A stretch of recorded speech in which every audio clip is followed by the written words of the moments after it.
안녕하세요. 40대 초반의 남자입니다. 저는 출근길에 유튜브 사연 라디오를 즐겨 듣고는 하는데요. 평소 자주 듣던 라디오 채널에 사연을 보내게 되니 뭔가 기분이 이상하네요. 제 사연을 시작하기 앞서 이 이야기를 들으시는 여러분은 어떤 어버이날을 보내셨는지 여쭤보고 싶습니다.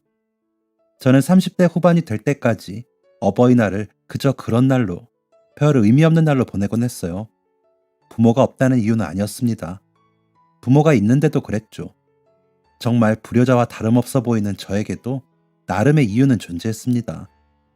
그런데 몇 년 전 어버이날, 저는 그동안 제가 부모님, 특히 아버지에 대해 크게 오해하고 있었다는 사실을 깨닫게 되었습니다. 제가 어떤 오해를 하고 있었고, 또 어떤 계기로 그동안의 오해가 해소되게 된 건지 그 이야기를 전해보도록 할게요.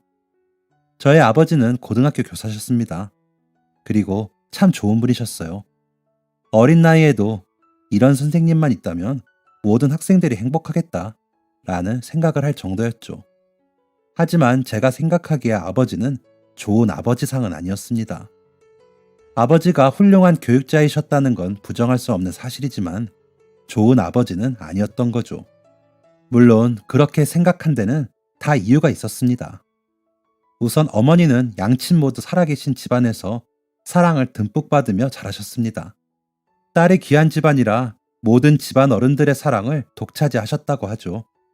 집안 사정도 어느 정도 여유로웠기 때문에 어머님은 그 시절에 대학도 졸업하시고 여행도 다니시는 등 문화적인 혜택도 많이 누리셨다고 합니다. 어머니는 야학에서 근로 청소년들을 가르치다가 아버지를 만났다고 하셨어요. 아버지는 6살 연상이었는데 당시 군대를 제대한 대학생 신분이셨다고 하죠. 어머니는 다정한 아버지의 모습에 한눈에 반했다고 합니다. 외할아버지처럼 다정한 사람과 결혼하는 게 목표였던 어머니는 아버지를 만난 그 순간부터 아버지를 졸졸 따라다니며 구애했다고 하죠. 1년가량이나 이어진 어머니의 구애는 결국 성사되었고 아버지는 어머니와 그해 결혼식을 올리게 됩니다. 아버지가 아직 교사가 되기 전에 말이에요. 물론 시기상조다라는 조부모님의 반대가 있었지만 어머니가 이 사람이 아니면 죽어버리겠다는 철없는 협박을 했고 조부모님은 결국 항복을 선언하셨다고 합니다. 그렇게 결혼식을 올린 어머니는 자신의 앞날에 꽃길만 펼쳐져 있을 줄 알았다고 합니다. 그런데 예나 지금이나 결혼은 현실이죠. 어머니는 결혼한 지 반년도 안 돼서 이건 뭔가 잘못됐다 라는 생각을 하셨다고 합니다. 다정하고 착하고 사람 좋은 남편과 살면서 뭐가 문제냐 싶을 수 있겠지만 아버지의 치명적인 단점은 다정하기만 하고 착하기만 하고 사람 좋기만 한 것이었다고 해요. 어머니는 아버지 때문에 속이 터질 지경이 되면 이따끔씩 저에게 너희 아버지는 처음 보는 사람이 춥다고 하면 빤스까지 홀랑 벗어다 줄 양반이야 라고 한풀이를 하곤 하셨는데요. 제가 보는 아버지도 그랬습니다. 아버지는 학생들을 집에 자주 데려오셔서 함께 식사를 하곤 하셨는데 국민학교를 다닐 때는 큰형들이 와서 놀아주니까 마냥 기뻤습니다. 그런데 중학교에 올라가자 이건 좀 아닌 것 같은데 라는 생각이 들기 시작했어요. 예고도 없이 찾아오는 수명의 사람의 식사를 준비하는 어머니의 모습이 보이기 시작했던 것이죠. 물론 아버지의 제자들은 항상 예의 바르게 행동했어요. 하지만 제 눈에 아버지의 제자들은 어머니를 괴롭히는 악당처럼 보였습니다. 그리고 그들을 데려오는 아버지는 최고로 나쁜 악당으로 보였죠. 어느 날은 어머니가 아버지와 방에서 말다툼을 하는 소리가 들렸습니다. 두 분 사이에 크고 작은 언쟁은 있어 왔지만 이렇게 큰 소리가 나는 건 거의 처음이었던지라 저는 저도 모르게 안방에서 나는 소리에 귀를 기울이게 되었어요. 어머니는 이렇게 말씀하셨습니다. 내가 그 돈 모아서 옆 동네에 세우고 있는 아파트 산다고 했던 거 잊었어요? 그게 어떤 돈인데 그걸 학생 집에다가 가져다 줘요. 저는 이게 무슨 말인가 싶었습니다. 돈? 아파트? 한 번도 들은 적 없는 이야기들이었죠. 어머니의 말소리가 끝나자 아버지는 기어 들어가는 목소리로 아니 아는데 당장 그 돈이 없어서 아이가 사채업자한테 쫓기고 있잖아요.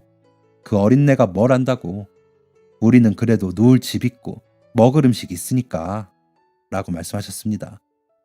이후 어머니가 거의 울듯이 아버지에게 하소연하는 목소리가 들렸고 저는 조용히 제 방으로 돌아갔죠. 어머니는 저에게 아무 말씀하지 않으셨지만 그날 후로 저는 확실히 알 수 있었어요. 아버지가 집안의 돈을 학생들에게 퍼다 나르고 있었다는 걸요. 그리고 교사인 아버지의 월급과 어머니 소유의 건물의 월세로 한 달을 살면서도 어머니가 항상 허리띠를 졸라 매셔야 했던 이유도 알게 되었습니다. 물론 어머니가 시집 오면서 외할아버지에게 받은 건물은 그리 큰 건물은 아닙니다. 작은 지방의 상가 정도죠. 하지만 아버지의 한 달 월급까지 합친다면 충분히 여유롭게 재테크도 하며 살 수 있었을 것입니다. 그러나 저희 집은 딱 3사람 먹고 살 만큼의 여유밖에 없었어요. 물론 그것도 힘든 사람들이 있겠지만 여유롭게 살 수도 있으면서 허리띠를 졸라 맸다는 사실은 아버지에 대한 원망을 불러일으키기 충분했습니다. 나중에 알게 된 사실이지만 아버지는 학생들뿐만 아니라 친구들이나 그렇게 가깝지 않은 지인들에게까지 퍼다 주셨다고 해요. 어머니는 너희 아버지가 측은지심 있는 사람이라 그래 라며 아버지를 두둔하셨지만 저는 그런 아버지를 절대 이해할 수 없었습니다. 아무리 사람이 좋아도 그렇지 아내는 늘 가계부를 쓰며 한숨을 푹푹 쉬는데 별 연관도 없는 사람을 돕다니요. 이렇게 아버지를 이해할 수 없었던 저는 그렇게 고등학생이 되었고 자연스럽게 아버지를 향한 적대심이 커져만 갔어요. 참고로 아버지는 다정하셨지만 저와 많은 시간을 보내지는 않으셨습니다. 주말이면 문맹인들에게 한글을 가르치러 나가셨고 평일 퇴근하시면 사람들을 만나느라 바쁘셨거든요. 누가 힘들다고 부르면 달려나가고 누가 기쁜 일이 있다고 해도 달려나가는 게 저희 아버지였습니다. 그렇게 저와 사람 좋은 아버지 사이의 대화는 사라져갔고 저는 아버지에게 마음의 문을 꽉 걸어 잠궜습니다. 어머니는 이런 부자관계를 안타까워하셔서 많이 노력하셨지만 저는 아버지를 아버지로 인정하지 않았죠. 그렇게 저는 고등학생이 되었고 아버지가 계신 학교로 입학하게 되었습니다. 학교에서는 그 누구도 제가 아버지의 아들이라는 사실을 몰랐습니다. 선생님들은 알고 계셨을지 모르겠지만 어쨌든 학생들은 아무도 몰랐어요. 저는 아버지를 투명인간 취급했고 아버지는 제 눈치를 보셨기 때문에 아무 표현도 하지 못하셨거든요.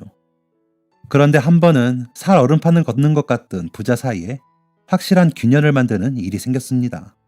학교가 끝난 후 저는 담임 선생님이 부탁하신 유인물을 가져다 드리고자 교무실로 향했습니다.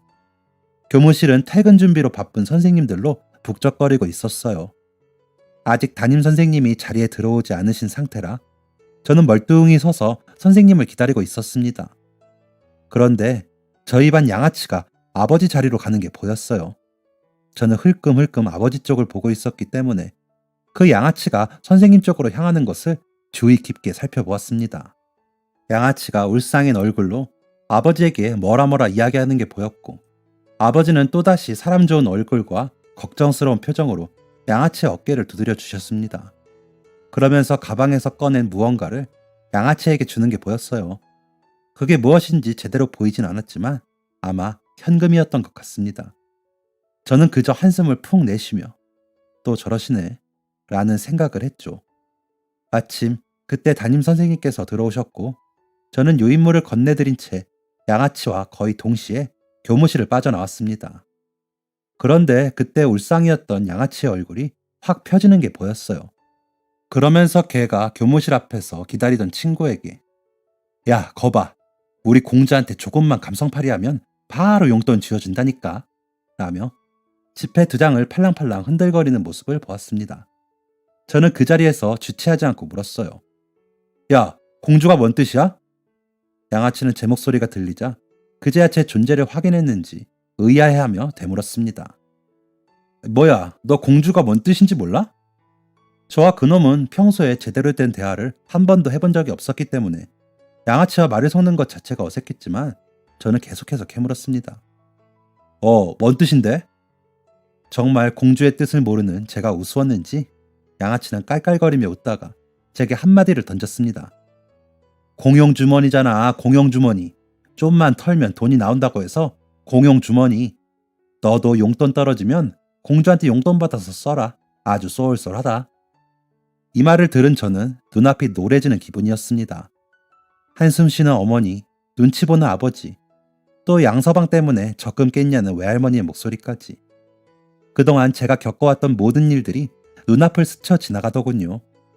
그리고 저는 정신을 차릴 새도 없이 양아치의 얼굴을 가격했습니다. 그대로 나가떨어진 그 녀석은 상황 파악조차 하지 못하고 저에게 흠씬 얻어맞았어요. 옆에 있던 양아치의 친구가 말렸지만 역부족이었습니다. 저는 그 녀석들에게 얻어맞으면서도 지지 않고 달려들었어요. 당연히 밖이 시끄러워지자 교무실에 계시던 선생님들이 쫓아 나오셨습니다. 쉽게 진정이 되지 못했던 저는 선생님 두 분이 매달려서야 겨우 흥분을 가라앉혔고, 양아치는 씩씩거리며 저 새끼가 먼저 쳤다고요. 나는 아무 말 안 했어요. 그냥 나가려는 사람 잡아다가 뭐 하는 짓이야. 라며 소리치고 있었죠. 양아치를 뚫어져라 노려보고 있는데 그 옆에서 아버지가 저를 애타게 쳐다보는 것이 보였습니다. 그리고 한 선생님이 시간이 늦었으니 우선 돌아가라며 양아치를 돌려보내셨어요. 아마 제가 아버지의 아들이라는 사실을 알고 계셨던 분이시겠죠. 양아치는 내가 일방적으로 얻어맞은 건데 이렇게 돌아갈 수 없다며 악소리를 냈지만 평소 행실이 불량했던 녀석을 지지해주는 분들은 별로 없었습니다. 그렇게 저는 집으로 돌아가게 되었고, 그날 정말 오랜만에 아버지와 대화라는 것을 하게 되었죠. 어머니는 얼굴이 퉁퉁 부어서 온 저를 보고 너무 놀라셨어요. 대체 무슨 일이냐며 캐물으셨지만 저는 차마 대답할 수 없었습니다. 아버지가 학교에서 공용 주머니 취급을 받고 있었고 그게 너무 화가 나서 싸웠습니다. 라고 말을 할 수가 없었던 것이죠. 그렇게 방에서 혼자 분을 사귀고 있는데 노크 소리가 들리더니 아버지가 들어오셨습니다. 아버지는 제 곁에 조용히 서서 말씀하셨어요. 무슨 일이었니? 저는 당연히 대답하지 않았습니다. 말 안 해줄 거니? 여전히 저는 대답하지 않았습니다. 그렇게 아버지는 내리 30분 정도를 가만히 기다리셨던 것 같아요. 그렇게 하염없이 기다리시던 아버지는 언젠가 네가 말해줄 날이 오겠지. 마음 정리하고 얘기해주렴. 이라고 말씀하시며 발걸음을 옮기셨습니다. 그런데 그때 저는 가슴 한가운데가 꽉 막히는 느낌이 들었어요. 지금 아무 말이라도 하지 않으면 가슴이 터져 죽어버릴 것만 같았죠. 그래서 저는 아버지, 학교에서 뭐라고 불리는지 아세요?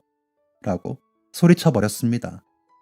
큰소리의 아버지는 발걸음을 멈추셨고 그대로 몸을 틀어 저를 바라보셨습니다. 차마 아버지의 얼굴을 쳐다보지는 못했지만 아버지가 저를 바라보고 계신다는 것은 알 수 있었어요. 한번 터져버린 말은 멈출 기미가 보이지 않았습니다. 공주래요, 공주.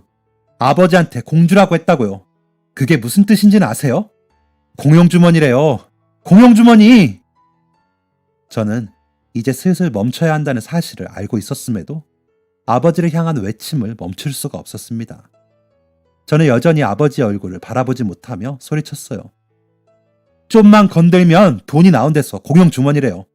오늘 아버지한테 돈 뜯어간 그 새끼 진짜 힘든 거 아니에요. 아버지는 그런 것도 모르시죠? 아버지는 여전히 묵묵부답이셨습니다.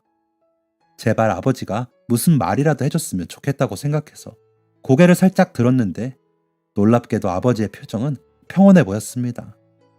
저는 아버지가 호의를 베푼 학생들에게 이런 취급을 받고 있었다는 이야기를 들으면 충격이라도 받으실 줄 알았는데 아버지의 표정은 한치의 미동도 없었어요. 놀라서 아무 말을 못하는 저에게 아버지는 딱 한마디를 남기셨습니다. 알고 있어. 저는 할 말을 잃었습니다.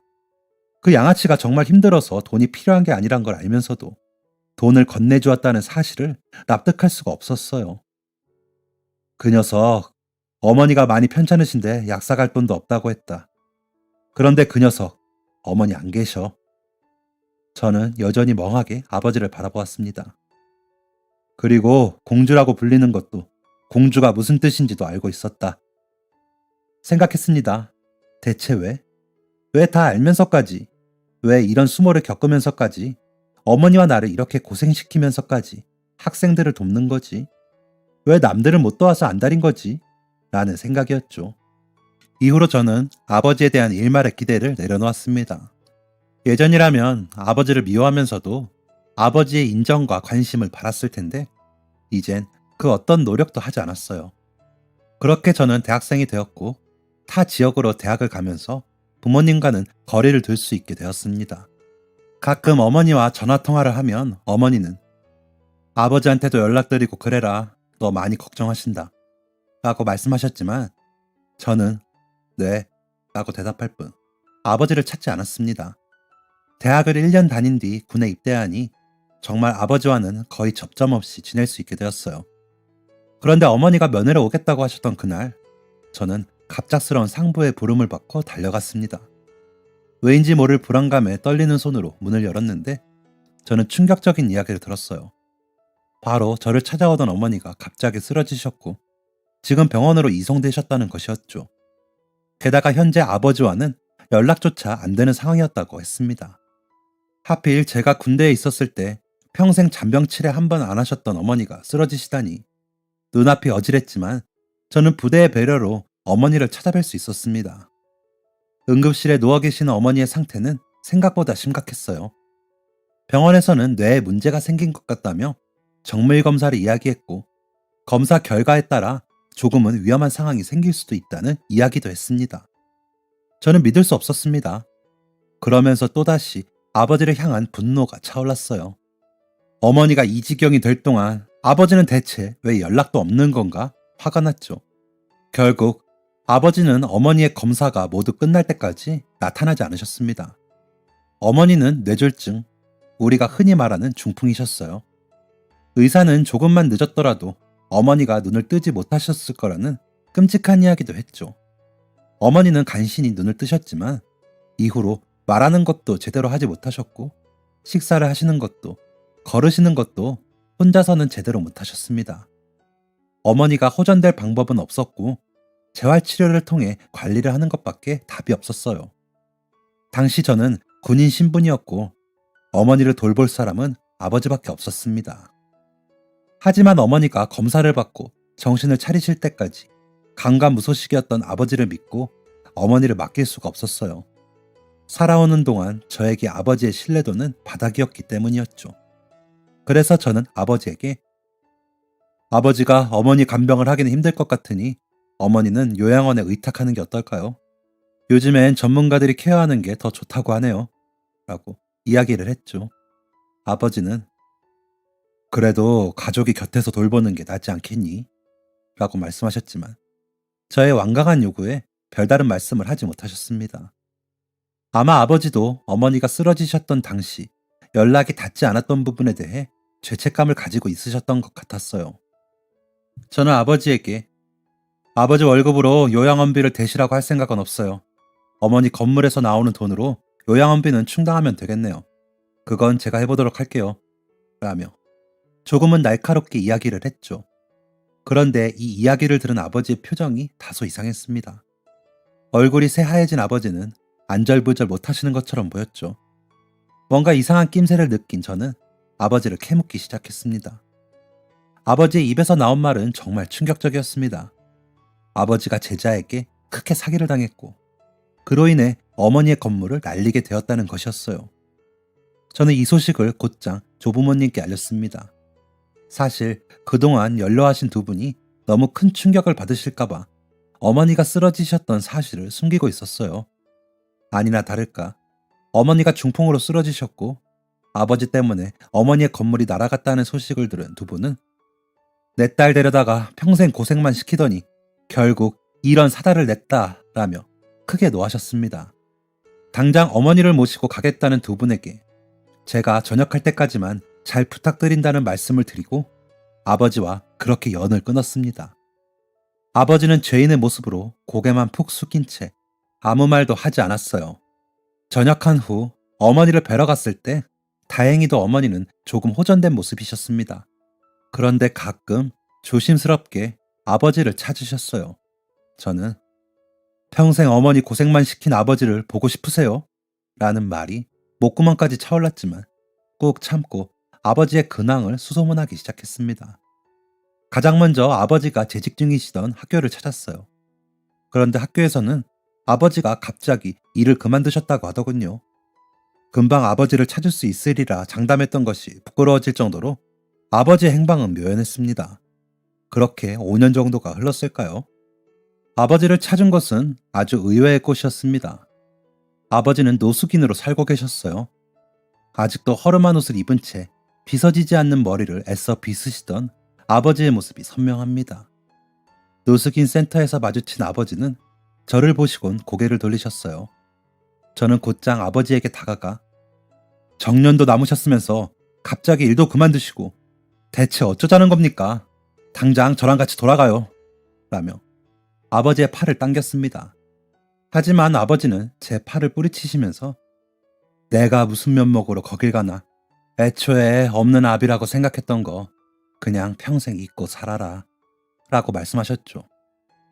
어머니가 찾으세요. 보고 싶으시다고. 저의 말에 아버지는 입을 꾹 다무셨습니다. 그러시곤 제 팔을 뿌리친 채 어디론가 사라지셨어요.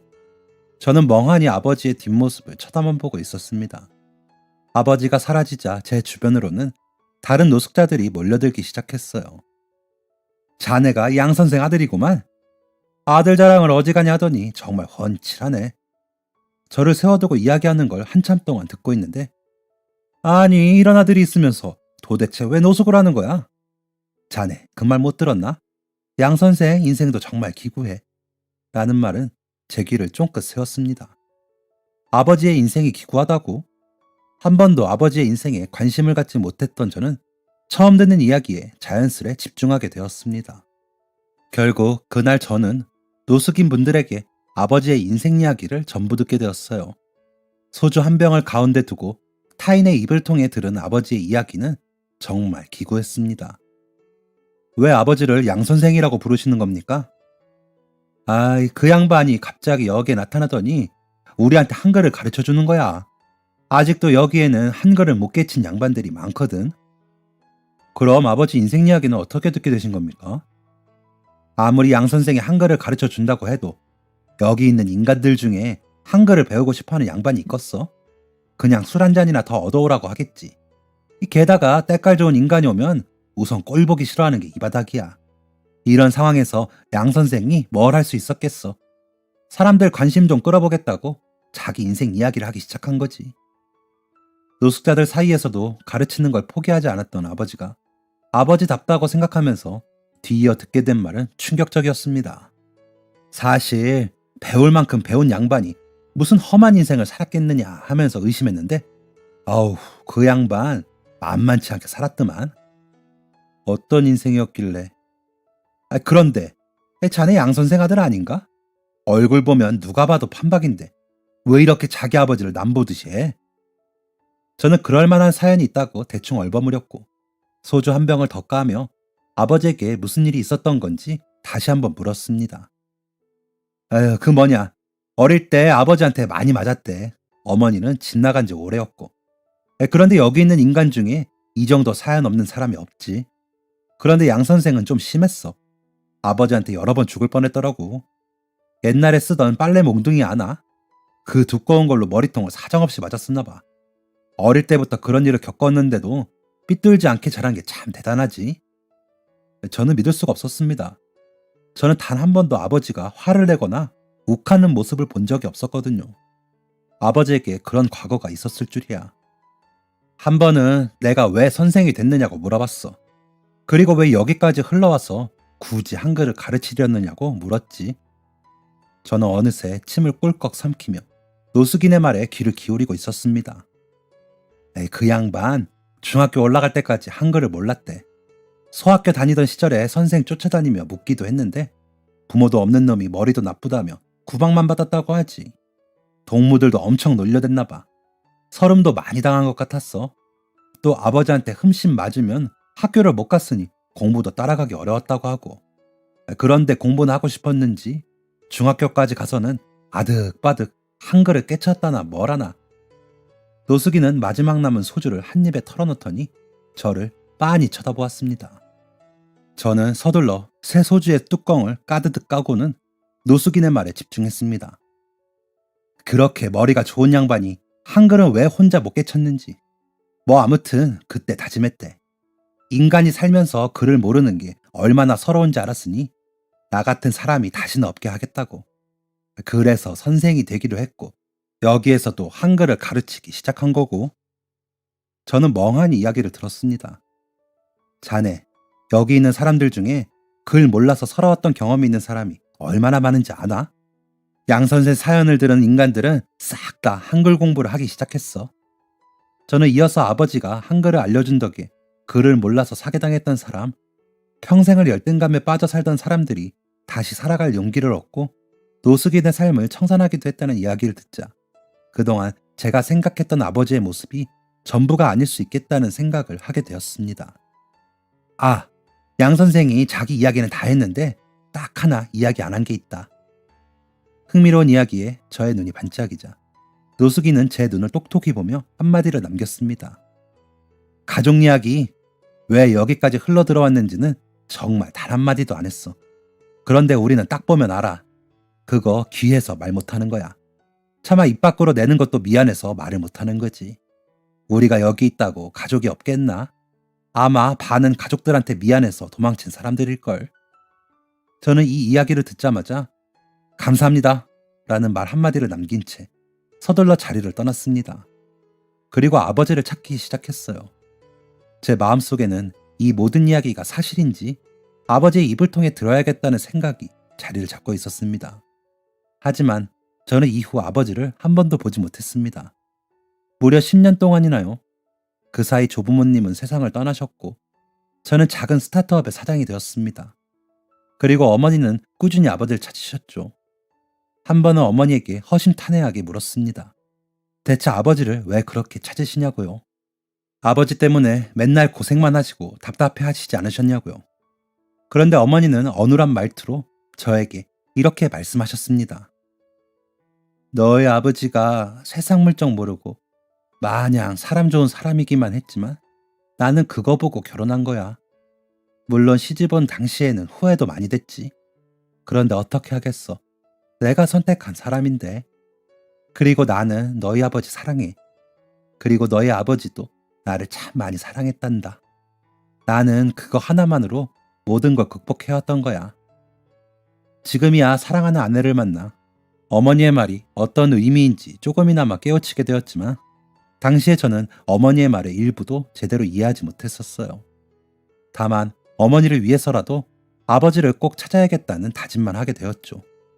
그리고 아버지 때문에 어머니가 고생만 하셨다는 저의 짐작이 전부 오해였을 수도 있겠다는 생각도 하게 되었습니다.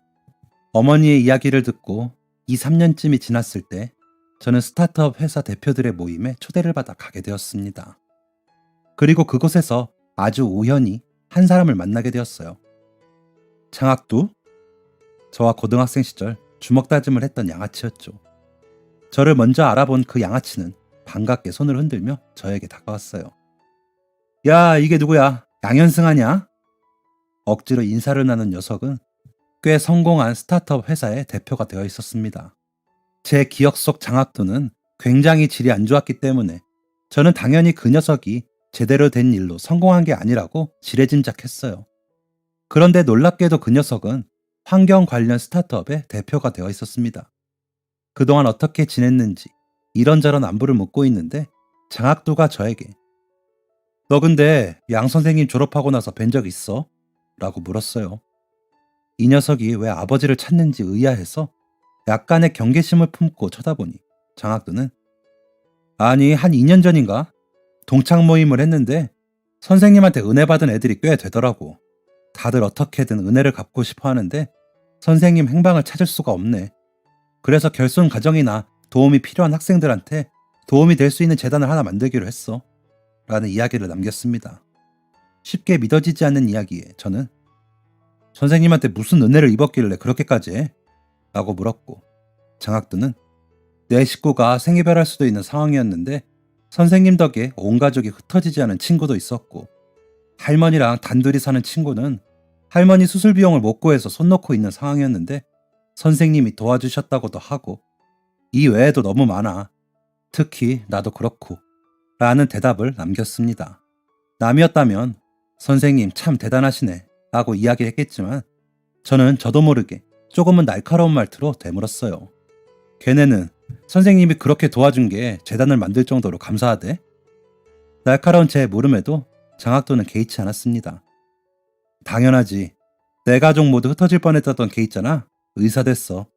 가족들 다 흩어졌으면 학교 그만두고 노가다 뛰었어야 했는데 선생님 덕에 일이 잘 풀리면서 학교를 계속 다닐 수 있었던 거지. 집안 일으켜보겠다고 하루에 3시간씩 자면서 공부했단다. 지금은 강남에 있는 큰 병원에서 일해. 이런 애들이 한두 명이 아니야. 이렇게 인생이 바뀌었는데 어떻게 감사하지 않을 수가 있겠냐? 장학도의 이야기를 듣던 저는 조금씩 돈 한 푼 못 모으면서 학생들을 도왔던 아버지의 인생이 부질없는 것은 아니었다는 생각을 하게 되었습니다. 너는 무슨 은혜를 받았는데? 라고 제가 묻자 장학도는 너도 알겠지만 어릴 때나 어지간히 막장이었잖냐. 부모도 없고 유일한 보호자인 할머니는 혼자 거동도 불편하셔서 사고 치면 항상 선생님이 오셨어. 항상 내가 사고 친 거 뒷수습 해주시고 나한테 얻어맞은 인간들한테 고개 숙이고 사과하셨지. 한두 번 본 모습도 아니었는데 어느 날은 그게 너무 고맙더라. 부모도 버리고 떠난 나를 피 한 방울 안 섞인 남이 이렇게까지 보살펴줄 이유가 있나? 라는 생각이 들었어. 그래서 왜 나한테 이렇게 잘해주냐고 물어봤지. 그랬더니 선생님 말씀이 진짜. 장학도는 앞에 있던 술을 한 잔 털어 먹으며 말을 이었습니다. 나는 선생이잖아. 너는 학생이고. 딱 이렇게 말씀하셨다. 무슨 영화 대사 같은데 나는 이 말을 듣고 학생 같지 않게 살던 내 인생을 청산하기로 마음먹었어. 그리고 그날부로 내 롤모델은 바로 선생님이 됐다. 그리고 그동안 선생님을 공주라고 부르면서 털어먹은 거 죄송하다고도 사과드렸어. 그런데 진짜 놀라운 게 뭔지 아냐? 뭔데? 선생님은 다 알고 계셨더라. 내가 거짓말하면서 선생님 돈 빼먹는 거 전부 다. 나는 아버지가 없어서 용돈을 받아본 적이 없을 테니까 아들한테 용돈 주는 기분으로 그냥 주셨대. 와, 진짜 아직도 그때 돋은 소름이 잊히질 않는다. 저는 멍하니 장학도를 쳐다보았습니다. 녀석의 입에서 흘러나오는 이야기는 제가 알던 아버지의 이야기가 아닌 것 같았어요. 아니 근데 재단 만들 때 선생님을 명예회장으로 추대하자는 이야기가 나왔거든. 근데 행방이 묘연해지셔서 찾을 수가 없어. 최근 흔적을 찾긴 했는데 더 이상 추적이 어렵네. 너 혹시 선생님 이야기 들은 거 있냐? 저 또한 아버지를 찾고 있었기 때문에 장학도가 말한 최근 흔적을 놓칠 수가 없었어요. 최근 흔적? 그거 어디였는데? 기억해? 누가 알아봐 준 거야? 눈을 반짝이며 질문하는 제가 이상했는지 장학도는 뭐야, 너도 선생님한테 은혜 입은 거 있어? 왜 갑자기 이렇게 궁금해해? 라고 물었고 저는 한참을 고민하다 이렇게 말했습니다.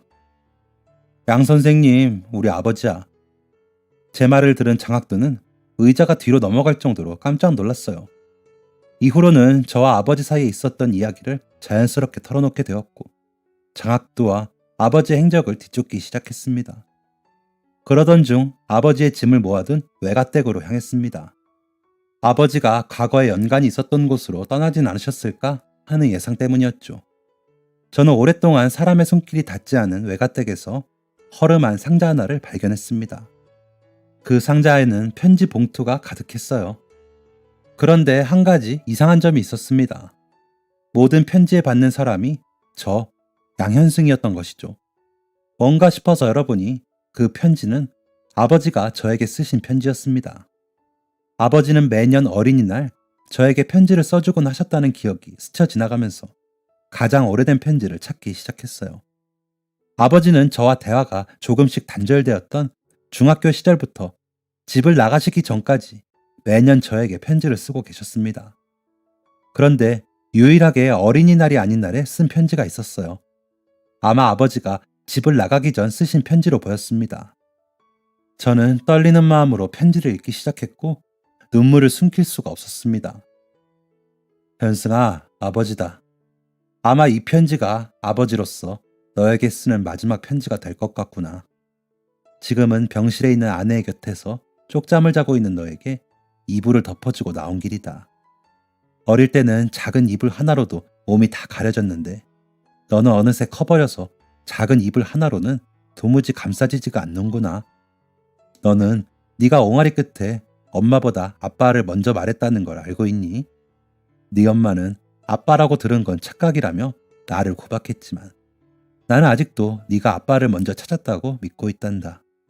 그때만 해도 내가 받아보지 못한 사랑을 너에게 주리라 다짐했는데 못난 아비라 제대로 안아주지도 못하고 신나게 놀아주지도 못하고 어떻게 사랑을 표현해야 하나 고민만 하다가 시간을 흘러보냈다.